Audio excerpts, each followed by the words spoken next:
Vocês querem ir se apresentando já, galera? Enquanto eu acho que falta só mais algumas pessoas.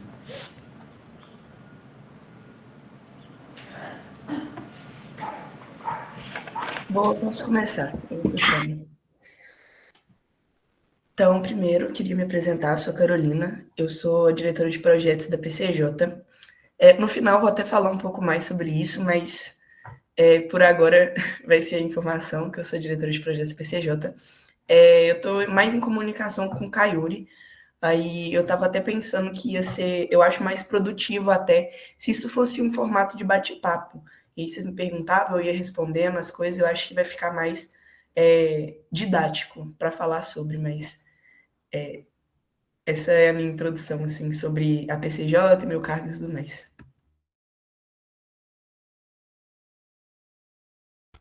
Bom dia, meu nome é Lana, eu sou a diretora de projetos da Brava.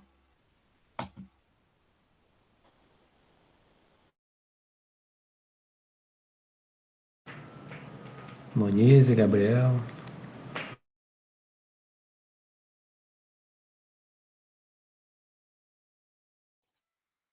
Bom dia, meu nome é Gabriel, eu faço parte da equipe de marketing.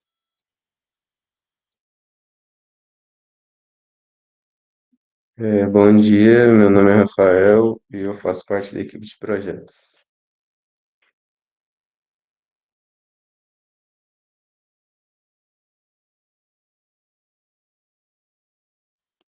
Bom dia, eu sou a Moniza, eu também faço parte da equipe de projetos. Boa. Eu queria só conhecer um pouco mais sobre a Brava. Aqui em BH, a gente tem um evento que chama Reconcentre. Aí, tipo assim, todas as empresas juniores aqui de BH e região, elas se encontram nesse evento para, assim, falarem sobre pautas realmente do universo empresa júnior. Então, vão várias empresas, tipo Ambev, PG, essas coisas assim, para dar algumas palestras para a gente. E aí me despertou curiosidade para saber se aí também tem algum evento parecido com o Reconcentre, que vocês se reúnem e conversam sobre essas coisas, fazem bench presencial. Quer falar um pouco, Lana? A gente tem o Gol Júnior, que é o evento de Goiás, né, das empresas júnior de Goiás, que é feito pela nossa federação, que é a Goiás Júnior. E aí a gente faz isso também, tem muitas palestras, aí tem momentos meio de workshop também, aí vem várias empresas também para fazer palestras e a gente trocar, tirar dúvidas com as empresas também e conversar com as outras EJs também. Top. Então, boa. Você acha que a gente espera mais um pouco? A gente já vai começando? Ah, se não me engano, falta só mais duas pessoas. Elas me avisaram aqui. Não, Acho que dá pra tranquilo. começar já. Beleza. Tá. O Kayuri me abordou no WhatsApp. Antes disso, eu não sei se você já tinha entrado em contato com o pessoal do nosso Instagram, mas eles também me passaram que você ia me mandar mensagem sobre um escopo assim que eu particularmente sou apaixonada na PCJ, que é o escopo de plano de marketing. Quando eu era consultora de projetos, esse foi o primeiro projeto que eu realizei para a PCJ, então, tipo assim, ele tem assim um carinho especial dentro do meu coração, então muito top falar sobre ele. Eu vou falando então, tipo, por cima assim do escopo e o que que a gente faz, e aí vocês podem ir me perguntando caso surja alguma dúvida, alguma coisa que vocês queiram comentar, porque assim, falando de escopo mesmo, não tem muito como eu fugir do que a gente faz. Então, para ficar mais didático, aí, igual eu falei, vocês podem ir perguntando o que vocês quiserem que eu vou respondendo aqui, tá de boa. Gente, alguém pediu para participar do negócio, não? Ah, foi. Boa. Beleza. Falando realmente sobre o escopo de plano de marketing, uma coisa que a gente tem aqui padrão na PCJ é que todo o escopo da gente começa com uma iniciação que a gente chama de kickoff. Nessa reunião a gente alinha com o cliente, né? Tudo que o comercial passou para a gente e o cliente passou para o comercial também. Só que a gente traz isso para o setor de projetos com realmente a equipe que vai realizar esse projeto, conversando com esse cliente. Então, a gente junta aí o diretor de projetos, o gerente responsável e os consultores que vão estar realizando. E a gente faz uma reunião realmente para entender quais são as expectativas, tanto da equipe quanto do cliente, para ver como que vai ser feita, né, realmente esse projeto e no sentido de alinhamento da equipe no geral também. Só dando um adendo também, que o que eu vou falar aqui agora é sobre o escopo padrão que a gente usa. Na PCJ a gente costuma fazer escopos personalizados, então não é uma regra para todos os planos de marketing que a gente tem de usar realmente todas essas etapas que eu vou falar agora. Mas um escopo assim, base, ele tem tudo isso que eu vou falar. Ele é um pouco até grande. Normalmente a gente não vende o escopo inteiro desse jeito, mas tem algumas etapas dele que eu acho tipo assim, muito mais características e que quando o cliente pede, eu assim, particularmente acho que o projeto fica muito mais robusto do que quando a gente vai colocando coisas diferentes nele, porque a gente precisa adaptar também porque a pessoa quer. Mas beleza. Depois dessa iniciação, a gente começa ali com um estudo de mídias sociais. E aí, como que a gente faz? A gente faz... São 2 microetapas, né? Que a gente analisa... na primeira parte, a gente analisa tudo que é digital na área que o cliente está. Então, por exemplo, um hospital veterinário. Isso é até uma história, né, que aconteceu na PCJ, um hospital veterinário de uns 35 anos veio para a gente pedindo um plano de marketing, porque eles tinham crescido muito no número de clientes, no número, na verdade, de funcionários, de equipe, de estrutura mesmo, e o número de clientes se manteve o mesmo. Então, eles queriam algumas estratégias para fazer com que novos públicos fossem para esse hospital. Então, o que a gente começou fazendo? A gente começou fazendo uma análise digital interna e externa. Então, a gente pegou um Instagram do hospital que a gente estava prestando serviço e analisou ele inteiro. Então, hospital, site, página do Google, avaliações, tudo isso a gente olhou do hospital que a gente estava prestando serviço. Depois, a gente mapeou, eu não lembro mais quantos, mas eu acho que eram assim, uns 5 hospitais que eram concorrentes, diretos e indiretos desse hospital que a gente estava prestando serviço. Então, a meio de comparação mesmo, a gente via hospitais que eram do mesmo porte e às vezes um pouco menor do que o hospital que a gente estava prestando serviço, para a gente ver o que podia ser adaptado tendo em vista esses outros hospitais, porque a gente via muito, por exemplo, um hospital que era muito menor, muito menos conhecido do que o que a gente estava prestando serviço e que tinha o dobro de seguidores, o dobro de curtido, o dobro de comentário, o dobro de cliente. E aí a gente pensava, o que a gente pode entregar para o nosso cliente que vai fazer com que o hospital grande tenha o mesmo resultado, assim, proporcionalmente, que um hospital pequeno. Então, também, só dando um contexto, na PCJ a gente não entrega a parte de estruturação de redes sociais.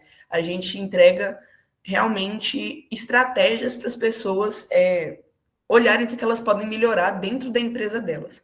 Então, por exemplo, a gente não monta um site, a gente não cria um Instagram, mas a gente, a partir do que a pessoa tem, a gente mostra soluções para melhoria do que eles já têm. Aí, beleza. Depois dessa análise digital, a gente começa... Calma, mas a gente... Boa. Só uma pergunta. Nessa etapa, né, de análise, vocês também fazem a parte de pesquisa de mercado com os clientes com o público-alvo dos clientes? Tipo formulário, essas coisas? Sim, isso é até um pouco mais para baixo no escopo, mas a gente faz sim. Então, como que funciona? Quando a gente vai realmente descendo o escopo isso também é uma coisa muito interessante, na verdade. Porque o que acontece? No escopo padrão, a gente não tem aplicação de questionário, mas a gente sempre faz a aplicação de questionário. Aí por quê? Porque normalmente as pessoas que vêm querendo um PMKT para a gente, elas querem aumentar, de alguma forma, o número de clientes ou o número de pessoas atingidas. Então, para a gente saber como que a gente vai atingir as pessoas que eles querem, a gente manda um questionário. Então, como que a gente fez nesse caso desse hospital? Foram 2 aplicações. A primeira aplicação foi para as pessoas que já eram clientes fidelizados desse hospital. Então, como que a gente fez? O hospital passou para a gente uma lista gigantesca com número de telefone, nome do pet realmente da pessoa, e a gente salvava isso e ia mandando o questionário, ou então ligando para a pessoa e perguntando. Então, a gente perguntava coisas tipo... quem te indicou o Santo Agostinho? O que te faz permanecer no hospital? Quais são os serviços prestados lá dentro que mais te brilham o olho, mais te chamam a atenção? O que faria você recomendar o hospital para outra pessoa? Esse tipo de coisa. E aí a gente ia fazendo um comparativo, porque depois a gente pegou outro questionário e aplicou para o público-alvo que esse hospital queria atingir. Então, era um hospital tradicional aqui de Belo Horizonte que queria atingir o público jovem. E aí, o que acontece? Os interesses do público jovem são diferentes do interesse dos clientes que ele já tem. Então, no final, assim, quando a gente estava aplicando o questionário, a gente já estava meio que prevendo que esse cliente não ia gostar tanto do que a gente tinha proposto. Por quê? Porque apesar dele ser um hospital referência aqui em BH, um hospital tradicional, um hospital antigo, eles estavam bem dispostos a mudar, a inovar, só tem que o padrão realmente, o público que esse hospital atende é um público muito diferente do que eles gostariam de atender. Então, no final, assim, já pulando bem para a parte final, assim, realmente do escopo, a gente conseguiu cruzar realmente os dados de um questionário com o outro e perceber que, apesar de o público que eles querem atingir ter preferências quase completamente diferentes do público que eles têm, o que faz uma pessoa ir para o hospital deles? A maioria das pessoas ia por quê? Ah, não, a minha mãe levava o nosso pet para o hospital. A minha avó levava, minha mãe começou a levar e agora eu levo. Então, a gente percebeu que isso era sempre um encadeamento de família. Aí a gente pensou como era, por exemplo, uma pessoa mais velha indicando para uma pessoa mais nova, e eles queriam atingir pessoas mais novas, porque redes sociais têm muito mais a ver com jovens do que com pessoas mais velhas, a gente começou a pensar nisso de uma forma decrescente, assim. Então, o jovem vê o hospital bem estruturado no Instagram, por exemplo. Ele fala com os pais, nossa, tem esse hospital aqui em BH que ele é muito bom, ele é referência, e isso faz com que os pais tenham interesse de procurar o hospital, porque quem tem o capital realmente para pagar, para estar ali investindo realmente nos pets, ia ser a pessoa mais velha da família. Só tem que a porta de entrada desse hospital seriam as pessoas mais novas. Então a gente usou o questionário para isso nesse sentido. Mas normalmente tem sim para a gente entender o público e o lugar realmente que esse cliente quer entrar. Então isso é muito importante. Ainda na parte de estudo das mídias, a gente tem também a estratégia para mídias sociais. Então, isso é, assim, basicamente você pegar um Instagram e estruturar ele inteiro com estratégias. Então, ver, poxa, vocês têm ali uma padronização de cor, tem ali uma frequência de postagem, tem ali uma frequência de story, uma frequência de reels, uma frequência de posts realmente interativos, ou é só um hospital que, vamos fazer hoje de uma cor, outro dia de outra, falando só, por exemplo, de vacinação, e sem nada que a gente consiga realmente fazer com que o público interaja com a gente. A gente vem, pega todas essas coisas e estrutura. Aí como que a gente faz? Nessa parte de análise digital interna e externa, a gente começou também a fazer uma clusterização realmente dos hospitais. Então, essas pessoas que a gente escolheu aqui no início, nós vamos pegar agora 5 concorrentes desse hospital. Eles foram os concorrentes que a gente usou do início ao fim. Então, a gente começou olhando as redes sociais, os sites, o Instagram, o Google realmente com satisfação. Clusterização no sentido de organizar, por exemplo, o hospital tal é melhor em tal aspecto do que o hospital tal. Então, a gente foi dando realmente notas de acordo com alguns critérios que a gente escolhia. Então, identidade visual, se a pessoa tem, é nota 9 e 10. Se a pessoa não tem, a gente vai abaixando a nota. Então, a gente fez isso do início ao fim, com todas as fases desse projeto, para a gente ter sempre ali um meio de comparação. Então, para a gente ter um norte do que a gente ia fazer, de qual base que a gente ia pegar, a gente já foi ali procurando hospitais que faziam sentido para esses clientes também. Porque isso é uma coisa que a gente tem que pensar. Às vezes, eu vou comparar uma coisa com a outra, sendo que o cliente vai falar assim, pô, por que você está me comparando com o hospital do fulano?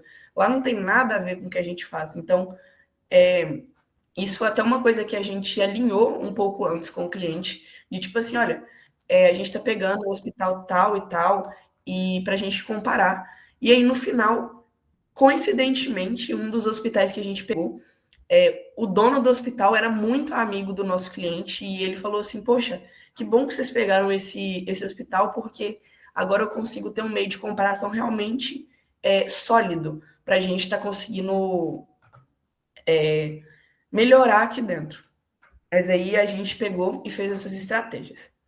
Aí, boa. Essa próxima etapa, eu particularmente nunca vi um projeto da PCJ que tenha realmente isso, mas alguns clientes gostam da ideia de fazer parceria. Então, por exemplo, chegou um lead para a gente que queria abrir uma academia que fosse estilo Smart Fit, assim, só que em um lugar, eu não lembro mais qual cidade que era, mas era uma cidade que não tinha tanta academia em rede. Então, ele queria trazer uma academia que fosse personalizada, diferente, ali com uma estética bacana.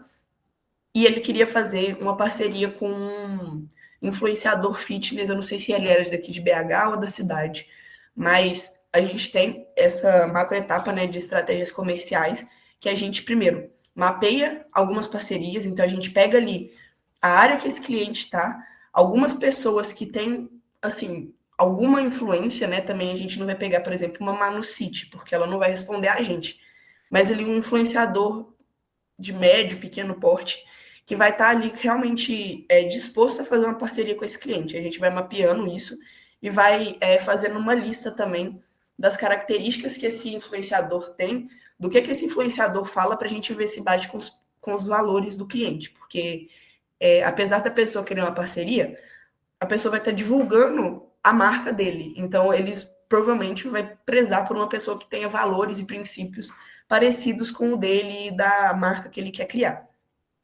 E depois disso, a gente faz uma elaboração de uma abordagem comercial. Então, como que a gente faz? A gente vai desenvolvendo, né, um roteiro realmente de contato com esses parceiros que a gente mapeou. Então, a gente faz o quê? Vamos supor, o comercial da empresa tem ali o seu roteirinho, né, para a hora que ele vai vender um projeto. Então, a gente faz basicamente isso, só que para o cliente.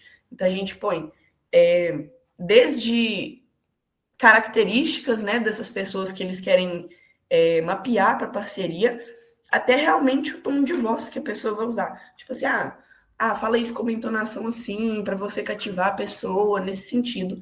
Porque uma pessoa que muitas vezes a pessoa que quer essa parceria não tem ali os conhecimentos comerciais para conseguir se vender e vender a marca dela para esse influenciador. Então, tipo assim, quantas oportunidades por dia um influenciador digital não deve receber?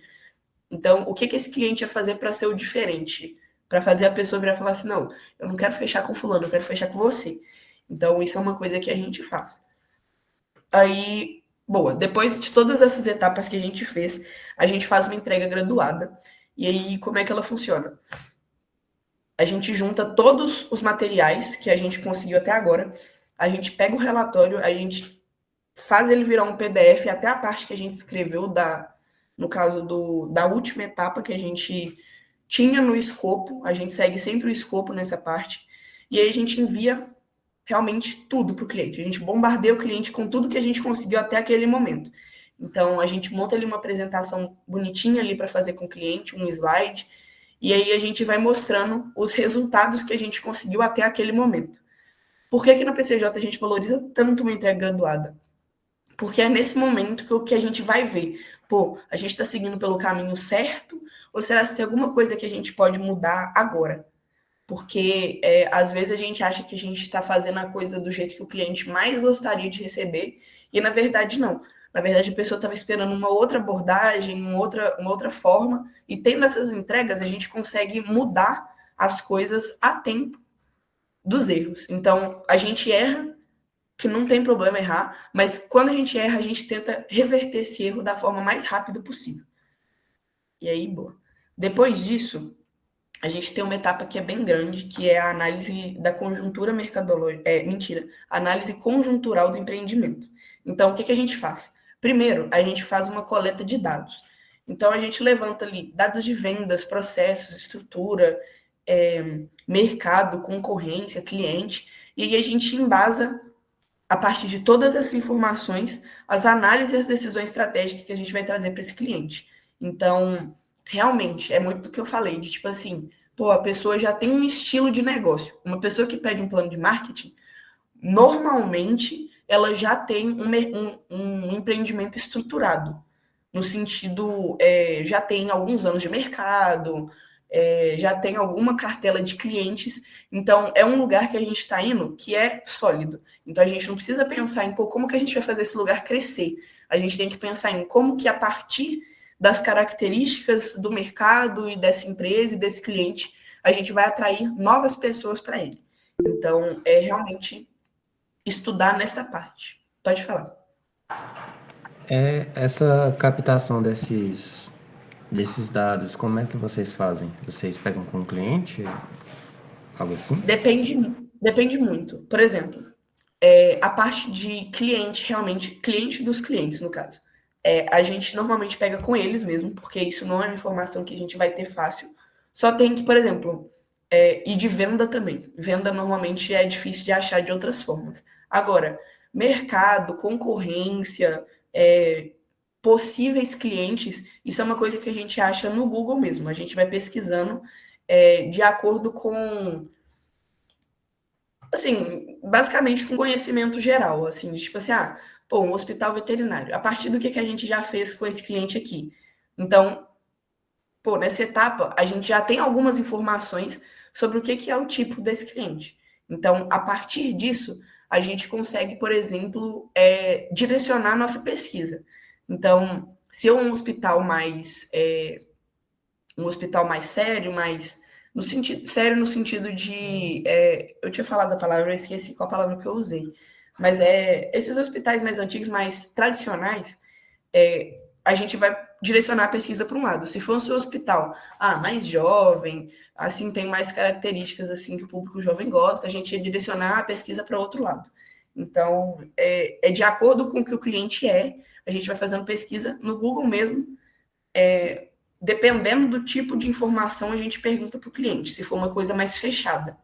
Agora, coisas amplas, assim, de mercado, no geral, a gente pesquisa no Google mesmo, que a gente acha essas informações. Boa. Tá, aqui a gente já começa com a definição dos critérios a serem avaliados.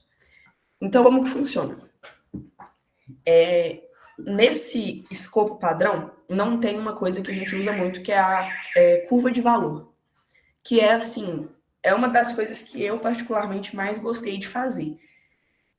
É basicamente isso. Você pega você vai definir realmente características que você quer avaliar. Então, vamos pegar um Instagram, por exemplo. Esse Instagram tem identidade visual? Esse Instagram tem frequência de posts? Esse Instagram tem quantos comentários por post? Quantas curtidas por post? Então, a gente vai definindo esses critérios de acordo com o que a gente está avaliando. Então, são critérios para o Instagram, por exemplo, para o site e para o Google são critérios diferentes. Cada um vão ter critérios de acordo com as especificações do sistema ali que a gente vai estar analisando. Então, nessa parte, realmente, a gente vai realmente escolher critérios que serão usados assim nas análises comparativas. Igual eu falei, a gente vai estar sempre comparando o cliente com algum concorrente, direto ou indireto, que faça sentido o projeto inteiro. E a gente define isso uma vez e usa os mesmos sempre. Então, a gente vai fazer análises comparativas com preço, qualidade, prazo, atendimento e outras coisas também que a gente pode ver que seja necessário para fazer uma pesquisa. Depois, a gente começa a fazer a análise do Ideal Customer Profile. E aí, como é que funciona isso? Isso é literalmente a gente definir, a gente estruturar uma persona de cliente ideal para essa pessoa. Então, poxa, no Instagram, o cliente falou que quer uma pessoa que seja mais jovem, que tenha ali mais contato com redes sociais. Como que a gente vai fazer com que essas pessoas venham?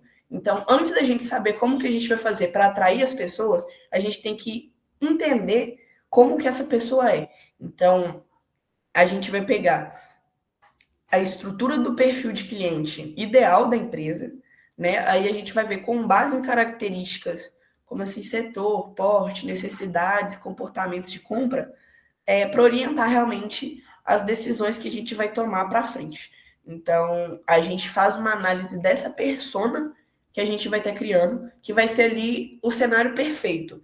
Então, se a gente achar uma pessoa literalmente com todas essas características, isso é a pessoa que esse cliente vai querer trazer para o estabelecimento dele. Depois, a gente faz uma análise, né, dos 4Ps internos. E aí, o que são os 4Ps? Os 4Ps é produto, preço, praça e promoção. Então, a gente vai fazer ali realmente uma análise de todas essas categorias realmente. Então, produto. O que essa pessoa vende de diferente, que é legal, ou que ela só vende isso mesmo. Então, o que, por quê, o preço disso, né? Então, o que a pessoa vende? Vamos ver o preço que essa pessoa está vendendo isso. É um preço justo? É um preço que condiz realmente com o mercado dela? Praça. A gente vai estar olhando realmente o ambiente que a pessoa está. Então, vamos supor, o hospital veterinário. Qual que é a praça do hospital veterinário? São clínicas veterinárias que vão estar ali concorrendo, são outros hospitais veterinários e tudo mais. E promoção é realmente ali uma forma de meio que atração. Então, o que faz, de todas essas características que a gente listou antes, o que faz isso ser uma promoção? O que faz isso ser diferente das outras empresas, das outras pessoas? Então, o que faz dessas características, o que chama as pessoas para dentro desse estabelecimento? Aí, boa, a gente já começa outra etapa, que é a análise da concorrência. Então, a gente vai fazer o quê? A definição dos concorrentes, que a gente já tinha feito antes, só tem que dessa vez a gente vai fazer o quê? A gente vai literalmente abrir tudo desse concorrente. Então, pegar tudo que essa pessoa tem e ir comparando com o do nosso cliente de uma forma crítica. Então, poxa, se o Instagram do concorrente é melhor, a gente vai ocultar isso do cliente só porque o nosso cliente está pagando e a outra pessoa não? Não. Por quê? Porque a gente vai estar usando isso para meio comparativo mesmo. Então, o Instagram desse hospital é melhor. Por que ele é melhor? O que prova para a gente que esse hospital, que esse Instagram é melhor do que o do nosso cliente? O que a gente pode levar dessas partes melhores para dentro da empresa desse cliente? Então, essa é a primeira coisa.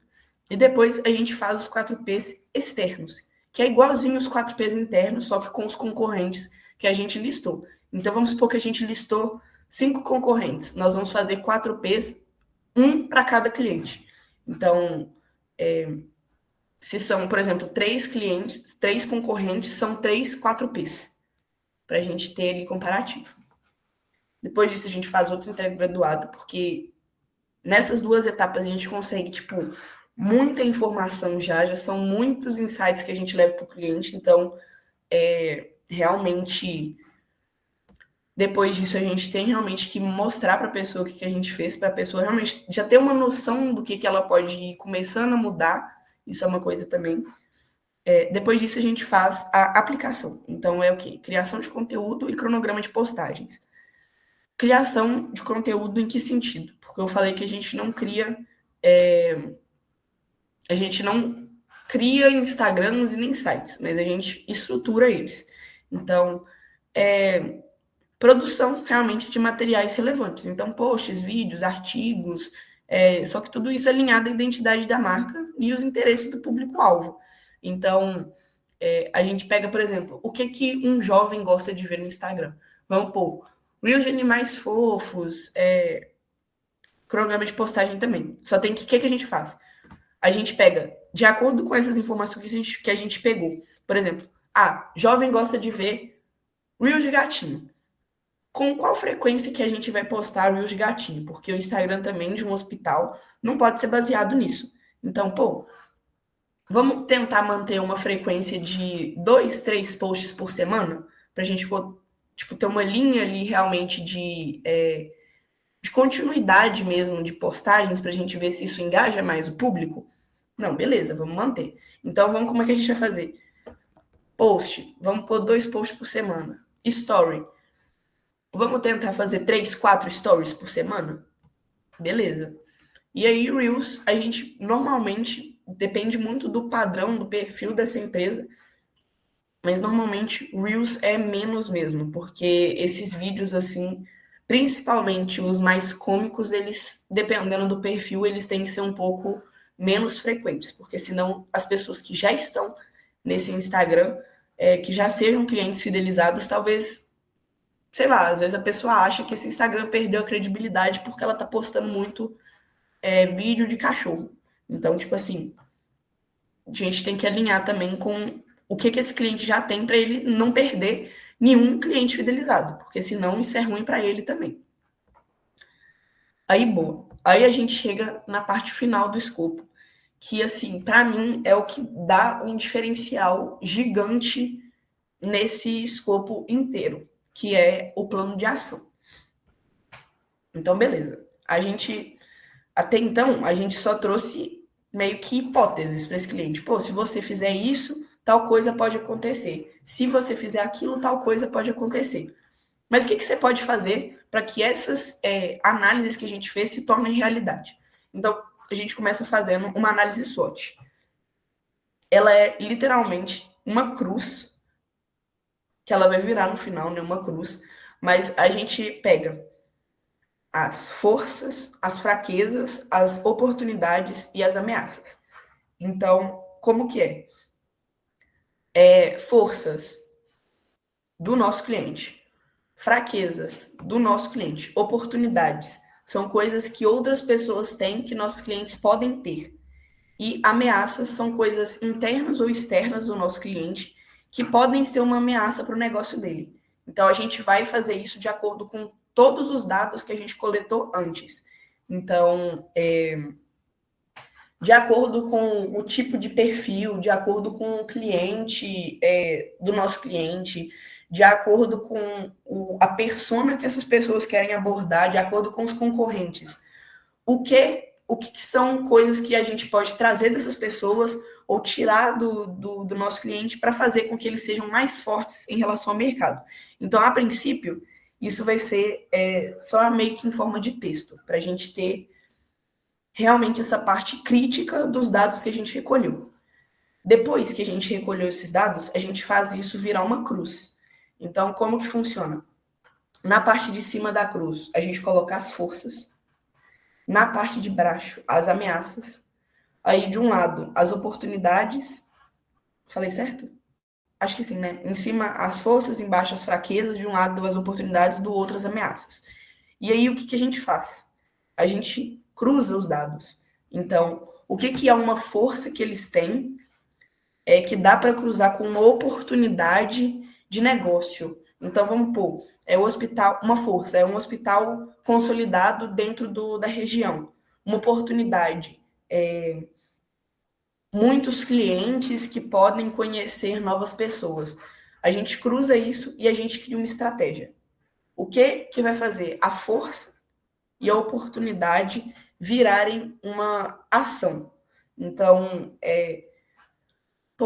vamos usar, então, da experiência do hospital para trazer ali realmente novas pessoas de dentro da família dos nossos clientes fidelizados? O que a gente pode fazer?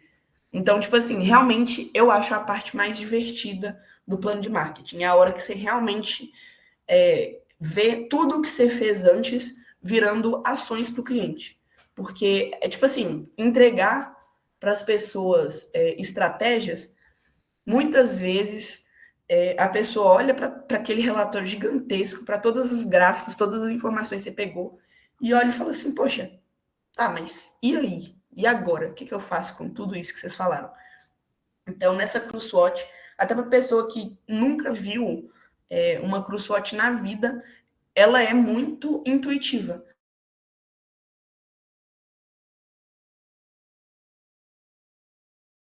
Dá isso. Então, realmente a gente está fazendo ali realmente um caminho para a pessoa. A gente, é o que eu gosto de falar, a gente está pensando para o cliente. Então, se a pessoa começa do quadrado 1 e ela quer chegar no quadrado 5, o que vai fazer a pessoa ir pisando sempre nos lugares certos para ela chegar no objetivo? Isso, para mim, é a Cru SWOT. E no final, a gente faz uma coisa que chama Golden Circle, que é literalmente uma metodologia para definir o propósito, né, da empresa. Então, é perguntar 3 coisas, que é o porquê, então a razão desse hospital existir, como, então, diferenciais e métodos, e o que, então, os serviços prestados, serviços ou produtos. Então, o que ele ajuda? Ele ajuda realmente a criar uma comunicação mais autêntica e conectada com o cliente. Então, quando um hospital ou uma pessoa, um estabelecimento, sabe realmente os objetivos dela, os valores dela, e conhece realmente os produtos que ele vai ter muito mais confiança, muito mais assertividade na hora de falar isso para as pessoas. Então, não adianta nada a gente querer ter um objetivo se nem a gente confia ou a gente sabe o que a gente está fazendo, o que a gente tem de bom. Então, nessa parte é basicamente uma terapia com o cliente. Poxa, vocês têm isso e aquilo de forte. O quê? Né? O que faz vocês existirem? Por que vocês são o hospital que vocês são? Ou a empresa que vocês são? O que motiva vocês? E os diferenciais, porque eles estão no mercado. Para eles venderem, eles têm que ser diferentes dos outros. Porque o que vai fazer uma pessoa escolher você e não o seu vizinho? Então, a pessoa tem que saber isso também. E os produtos. Você confia nos produtos que você vende? Você usaria os produtos que você vende? Você levaria o seu cachorro no seu próprio hospital? Se sim, por quê? O que você tem que faria você ter tanta confiança em você mesmo? Então, é realmente a gente mostrar isso para o cliente para ele conseguir passar isso para as outras pessoas. Porque, às vezes, até os clientes deles sabem. Eu levo lá porque lá tem uma infraestrutura muito boa, lá tem equipamentos muito bons. Mas isso é a pessoa falando com ela mesma. Eu levo ele lá, o meu cachorro lá, por causa disso. Agora, quando você fala isso para o mundo, isso é visto de uma forma diferente. Então, isso amarra todas as outras partes que a gente fez do projeto. E aí, depois disso, a gente faz uma entrega final, que é realmente juntar tudo que a gente fez até esse momento, todas as informações que a gente conseguiu, a gente faz de novo, né? A apresentação com slides, a gente mostra os gráficos, a gente entrega o relatório dessa vez completo e todas as outras coisas que a gente fez. Então, a gente entrega um outro documento, né, que é a Cru SWOT, que ela vem sozinha, assim, na página, e aí a gente mostra isso tudo para o cliente e eles têm isso como realmente um dossiê de informações. Então, depois disso, a gente entrega o projeto e aí finaliza.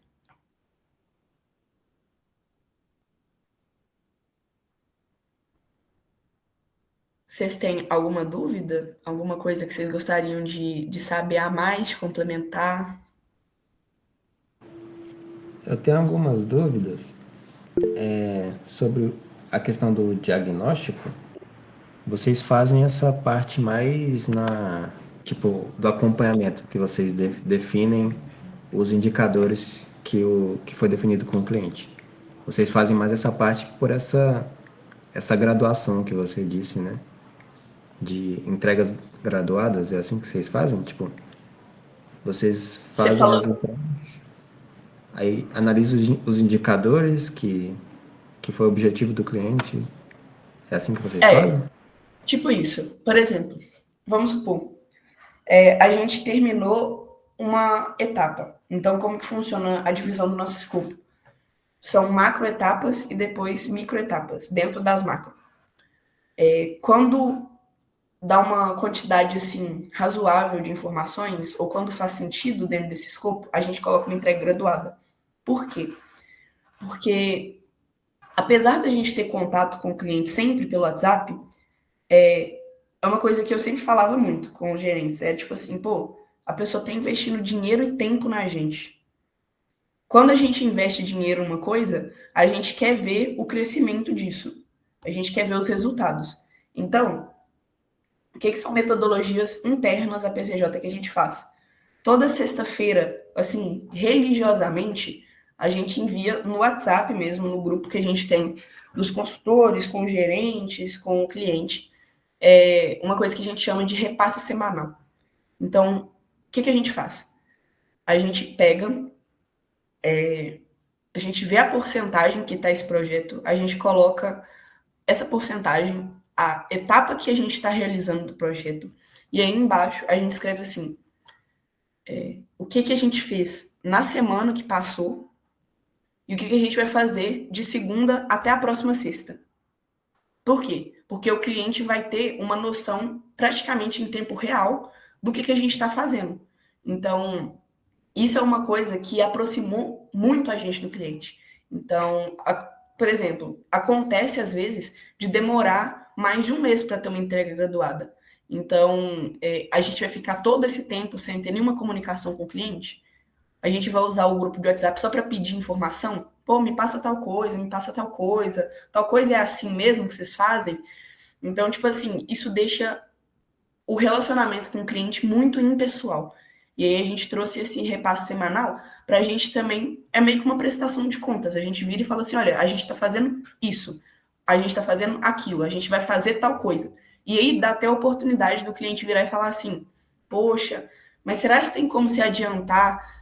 Exatamente, tipo um newsletter do projeto, exatamente. Então, a gente vai fazendo isso e aí é aquilo, as metodologias de melhoramento contínuo. Então, o que acontece? A gente erra hoje, a gente consegue perceber o erro hoje para consertar amanhã. E não, tipo assim, a gente erra hoje e a gente demora uma semana, um mês para ver o erro e aí depois já está longe demais para a gente conseguir reverter. Então, isso é uma coisa que a gente faz. Nas entregas graduadas, como o cliente está lá com a gente conversando, igual a gente está agora, é mais fácil dele virar, fazer pergunta, virar e falar assim, nossa, essa parte não entendi direito. Ou então, nossa, como que vocês fizeram isso? Quais equipamentos, quais ferramentas, de onde vocês tiraram essas informações? Então, é mais no sentido de acompanhar e tirar dúvida e perguntar sobre as próximas partes, a entrega. Entendi, obrigado.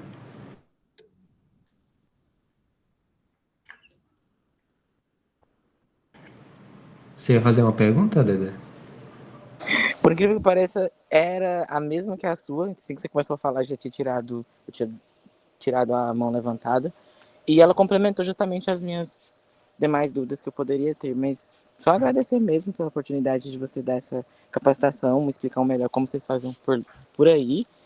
E é isso. Muito bom. Top. Também tem mais algumas dúvidas. A questão do acompanhamento depois da entrega. Vocês fazem alguma espécie de assessoria? Algum Então, acompanhamento? tá. No contrato que o cliente assina para fechar com a gente, lá tá falando que eles têm um mês de assessoria. Aí o que acontece? A gente continua tendo o grupo de WhatsApp com o cliente, com a equipe, só tem que essa assessoria, ela é uma coisa meio que o cliente tem que falar, poxa, eu tô tendo dificuldade em tal etapa. Historicamente, na PCJ, os clientes não voltam pedindo assessoria. Mas aí como que a gente faz? tem um indicador no setor de projetos que é o NPS pós 3 meses. Então, a gente, durante as entregas graduadas, a gente vai fazendo a aplicação de NPS e na entrega final a gente aplica o NPS mais o CSAT. Então, são três formas de avaliar, né? É o NPS pós-entrega graduada, que a gente vê como que está a aceitação desse projeto no decorrer dele, no decorrer da execução. O NPS mais CSAT de entrega final. Então, o CSAT o NPS mais CSAT, eles são para ver como que foi o aceitamento dessa outra etapa que a gente fez, mas com o plus, tipo assim, de saber o quanto essa pessoa recomendaria o nosso serviço para outras pessoas. Então, essa é a parte final. E depois que o projeto é finalizado, e isso é uma dor crônica da PCJ que a gente está conseguindo melhorar agora, que é o NPS pós 3 meses. Então, como que ele funciona? Depois que o projeto é finalizado, o cliente tem a oportunidade de ter 1 mês de assessoria. Normalmente, eles não pedem a assessoria, mas eles têm. E 3 meses depois que o projeto é finalizado, a gente entra em contato com esse cliente para a gente fazer um NPS. E aí, o que é o objetivo desse NPS? Saber como que está a aplicação das estratégias que a gente propôs. Então, como antes a gente tinha uma comunicação com o cliente muito pouco assertiva, então a gente fazia ali, a gente fazia as entregas graduadas e boa, acabou. Depois que a gente começou a realmente dar a importância certa pro repasse semanal, os clientes se sentiram mais próximos e eles tiveram realmente a abertura e a proximidade com a equipe suficiente para eles aceitarem fazer o NPS pós 3 meses. Então, essa última gestão da PCJ, a gente conseguiu muito, tipo assim, o dobro de NPS pós 3 meses que a gente tinha há 1 ano atrás. Então, em um período de 6 meses, a gente conseguiu o dobro de respostas que em 1 ano. Então, isso foi um diferencial, tipo, muito grande dentro da empresa, porque isso era uma coisa que a gente realmente olhava com preocupação. Porque, meu Deus, a gente está fazendo aqui projetos, a gente está entregando ali para a pessoa, às vezes a pessoa dá um CSAT promotor, mas e agora? E no dia a dia dessa pessoa? Como que está a aceitação disso? A gente nunca sabia. Então, agora que a gente tem mais respostas, a gente consegue ver que as nossas estratégias, elas duram para o cliente mais tempo do que a execução. Então, isso é muito bom, porque as pessoas conseguem aplicar as estratégias que a gente propôs.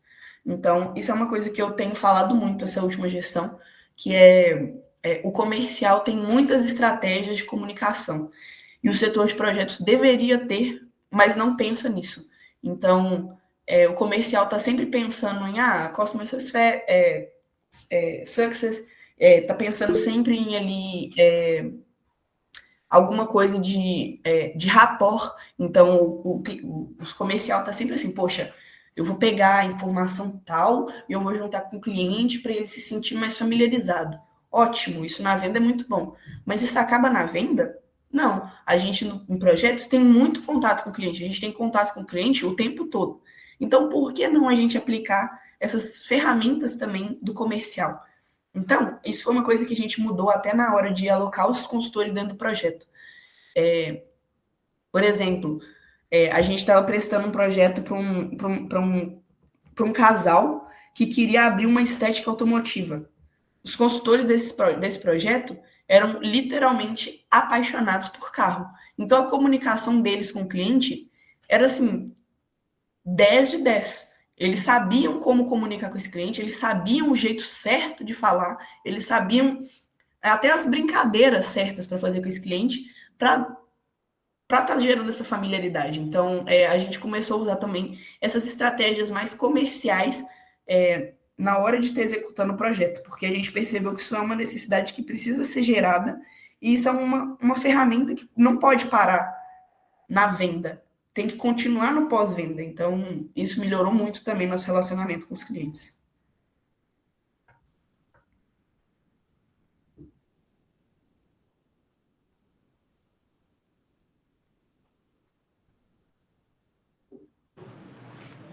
Tem alguma pergunta, Mariana?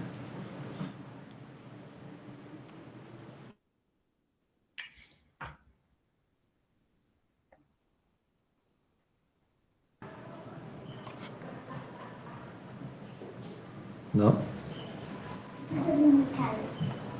Só uma dúvida rapidinho. Como que vocês fazem esse controle no sentido da comunicação o, com o cliente e o controle dessa régua de comunicação no sentido de, com 3 meses eu tenho que fazer a coleta, por exemplo. Como é que vocês fazem esse controle, essa gestão dessa comunicação? Boa. Então, o que acontece? As gestões aqui na PCJ, elas são semestrais. Então, a cada 6 meses, a gente troca as lideranças. Então, pessoas que estão como consultores vão para a gerência ou para a diretoria, pessoas que estão na diretoria ou continuam ou saem. Então, a gente, principalmente no setor de projetos, tem que ter uma gestão de conhecimento muito boa. Então, por exemplo, esse cliente, por exemplo, que eu falei que queria abrir uma estética automotiva. Quando esse projeto começou, eu era consultora. Quando ele terminou, eu era diretora do projeto. Então, assim, muito é na cogestão, de virar e falar assim, olha, tem esse projetos que acabaram. Quando você voltar das férias, já tem que acionar esse cliente para mandar a mensagem para pedir o NPS. Então, como que a gente faz essa abordagem quando a pessoa não esteve no projeto antes?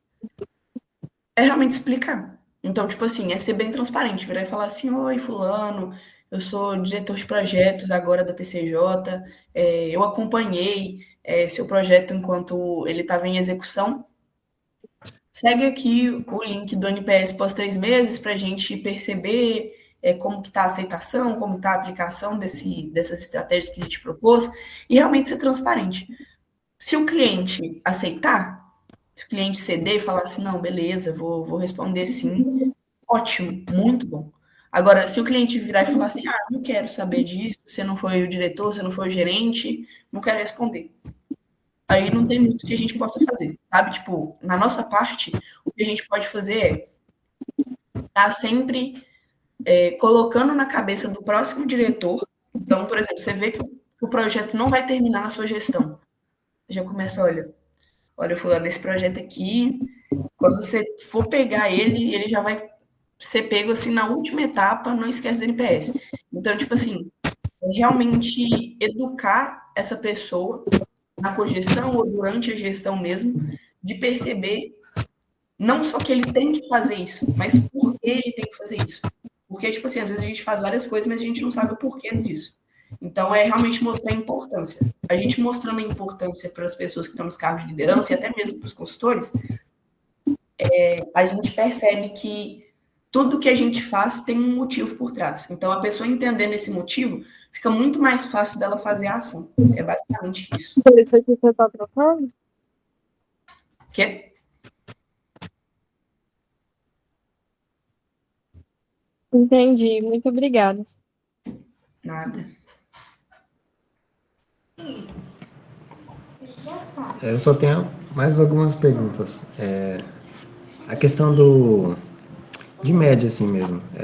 Questão de média de tempo, de membro e de valor, assim, que vocês cobram. Você consegue me dar essa média de membro, de tempo que vocês prestam? Varia Você muito, fala né? por projeto ou no geral? No geral. Mas varia muito, né? Porque, como você falou, tá. Varia muito, por exemplo, início de gestão sempre tem pouca gente. Então, o início de gestão ele sempre tem mais gerente e diretor do que consultor. Então, quando a gente está em tempo normal na gestão, por projeto a gente deixa 3, 4 pessoas. Então, para ter ali uma média boa, assim, realmente, para precificação comercial. Assim, o ticket médio que a gente tem por projeto tá na faixa ali varia entre 4 e 8 mil. Então, depende muito do tipo de escopo que a gente está vendendo, da quantidade de consultores, do prazo que está dando esse projeto. Porque vamos supor, o escopo mais caro que a gente tem atualmente é o mapeamento e otimização de processos, que, poxa, a gente já vendeu escopo que chegava perto dos 20 mil. Então, depende muito. Pode ser que seja um MP pequenininho, que seja, sei lá, 5 mil, ou um MP de uma empresa gigantesca que custe 20. Isso depende. Pessoa por projeto são 4, né? Por gestão, depende muito. Agora a gente terminou essa gestão com, nossa, 28 pessoas, contando cargo de liderança e consultores. Então, isso é o geral da empresa. Mas Vocês também precificam por consultor? sim. Como que funciona? A gente tem... Nossa, eu esqueci o nome disso, mas, tipo assim, a gente tem um preço por consultor. Tipo isso. Então, a hora trabalhada, se eu não me engano, eu vou chutar, eu não lembro mais quanto que é. Eu acho que é tipo... Nossa, tô com medo de chutar e chutar para baixo e para cima. Mas era uma coisa, tipo, entre tipo, R$ 5, uma coisa desse tipo. 5, 6, uma coisa desse tipo. Então, como que faz a precificação? Isso é mais na parte comercial mesmo, mas vamos pôr, um projeto de 30 dias. Eles têm lá as metodologias deles para, tipo, pegar o escopo, que o escopo tem o preço, né, por dias, e conjugar isso, assim, juntar isso com a quantidade de consultores executando o projeto. Então, vamos pôr, um projeto que tenha poucos dias e poucos consultores, ele vai ser mais barato que um projeto que tenha muitos dias e muitos consultores. Entendeu? Só que eu não sei como é que faz essa conta. Eu realmente não sei. Entendi. Agora, última pergunta mesmo. Assim, na questão dos maiores erros assim que vocês já tiveram prestando esse serviço, qual foi assim e como vocês resolveram? Boa. Nossa, que a gente gosta de falar das partes boas, mas, tipo assim, erro tem muito também. Eu acho que um cliente que a gente sempre cita quando pergunta em erro e dificuldade é um cliente que a gente vendeu um mapeamento e otimização de processos. E ele era, tipo assim, impossível de conversar. Ele não respondia a gente no WhatsApp, ele não respondia as pesquisas, ele não era aberto na comunicação. Com perdão da palavra, ele era machista com a diretora da época, então era um cliente difícil, era uma pessoa difícil de conviver. E isso fez com que a gente, tipo assim, tivesse nota baixa, que a gente não tivesse nota nenhuma porque ele não respondeu. E aí isso fez o quê? Isso fez a gente ter o senso de urgência, de tipo assim, pô, a gente tem que ter uma comunicação frequente com o cliente. E aí isso fez muito da gente pensar nesse repasse semanal também. Porque, querendo ou não, o cliente vai ver a gente pelo menos uma vez por semana. Pelo menos toda sexta o cliente vai ter uma notícia de alguma pessoa do projeto. Então, isso mostra que a gente não tá, tipo assim, largado, sabe? Eles não estão com uma coisa largada na nossa mão. A gente está fazendo e a gente está tendo resultados progressivos.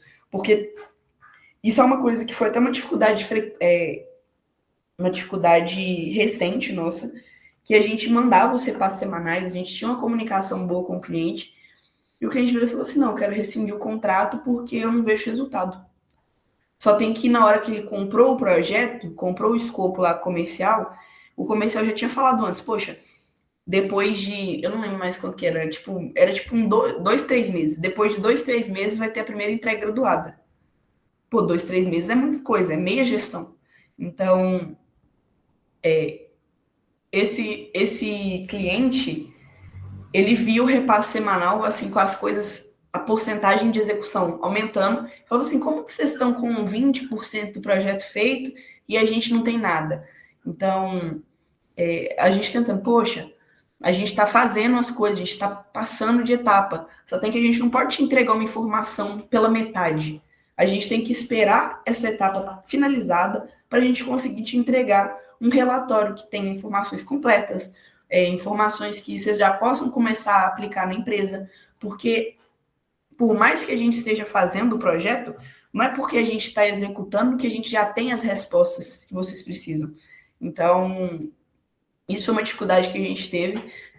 Essa dificuldade não teve um final muito feliz, realmente o cliente quis rescindir o contrato e ele rescindiu. Mas foi até bom para a gente aprender que o quê? Apesar da gente ter as metodologias, a gente seguir as metodologias, a gente tem as ferramentas, a gente segue as ferramentas, não é porque a gente tem isso que agrada a maioria das pessoas que vai agradar a todo mundo. Então, isso é até uma coisa que eu falo muito para as pessoas do setor de projetos, que é a gente tem que aprender a lidar com as frustrações que o setor de projetos traz para a gente.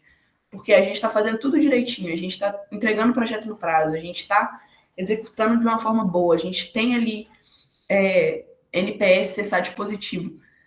Mas não vai ser sempre assim. Pode ser que hoje o cliente está achando tudo que a gente faz incrível e amanhã ele acorda e fala assim, não, isso não faz mais sentido para mim. Não, eu não quero mais pagar. Não, eu não gosto mais do que vocês estão falando. Então, tipo assim, é a gente conseguir ter essa maturidade de, tipo, olha, hoje está dando tudo certo, mas o que a gente pode fazer para amanhã as coisas continuarem dando certo? Então, muito por causa disso, a gente usa tantas metodologias, tanto internas, né, para a gente conseguir manter os consultores, os gerentes engajados, quanto externo, para a gente fazer com que os clientes se sintam felizes, se sintam satisfeitos com o que a gente está fazendo para eles, porque isso é uma coisa que a gente tem que andar em parceria. Não adianta a equipe estar satisfeita e o cliente não. E vice-versa também não adianta.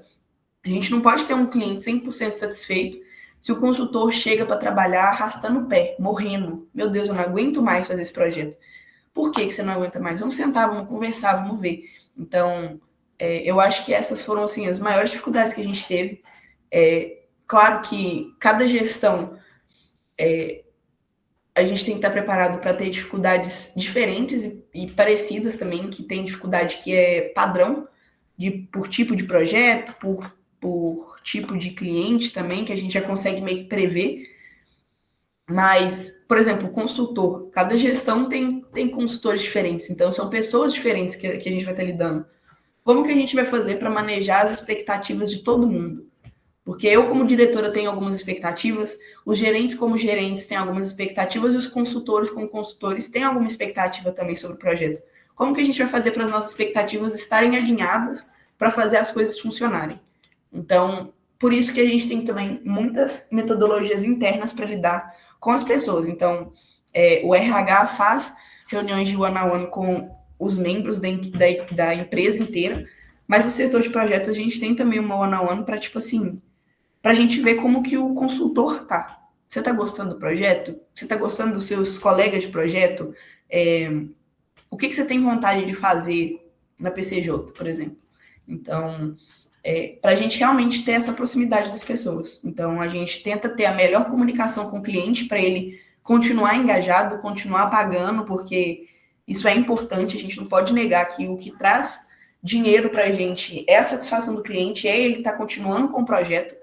Então, tentar alinhar tudo isso e amarrar as pontas para dar tudo certo. Nem sempre dá, mas fazer tudo isso, assim, com a consciência de, tipo assim, pode ser que não dê certo, mas eu estou fazendo para dar tudo certo. Então, é fazer a nossa parte, basicamente.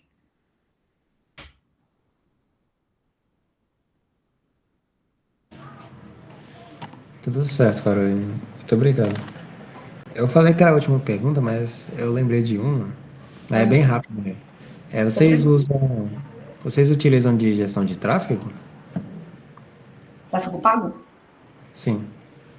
Para PCJ ou para os clientes? No projeto de plano de marketing. Então,